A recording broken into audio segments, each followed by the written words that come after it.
In today's video, I'm going to teach you how to turn off pop-up notifications in Microsoft Teams. If you find yourself constantly interrupted by notifications, this quick tutorial will show you how to regain your focus while ensuring that you don't miss out on important updates in the long run. Let's get started by heading over to the Microsoft Teams web app or desktop application. Once there, direct your attention to the top right corner of the window where you'll find your profile picture. Clicking on your profile picture is the first step in accessing your settings within Teams, allowing you to customize various personal preferences. After clicking on your profile picture, you should see a drop-down menu appear. Here, you'll notice several options including your current status, which is typically labeled as available, busy, or similar. Your status is a useful tool that informs your connections about your current availability. However, for this tutorial, we're going to dive into how this status can also help manage those pesky notifications. Click on your current status, whether it's available, busy, or something else. Another list will appear showing various status options you can choose from.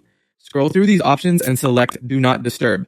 This setting is particularly useful when you need to concentrate, allowing you to work without the constant ping of new notifications disrupting your flow. Once you've selected Do Not Disturb, all the incoming pop-up notifications will cease instantly.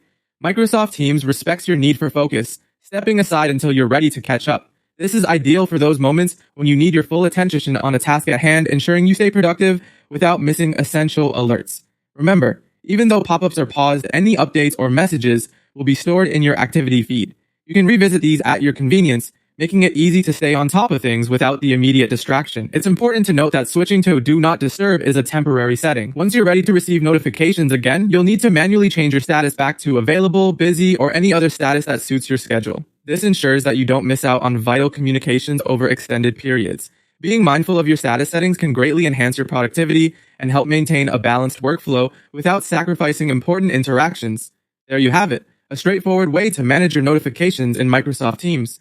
By using these steps, you can create a workspace that keeps you informed and free from constant interruptions. Remember to revisit your status when your situation changes and make the best use of Teams' built-in flexibility for your daily tasks.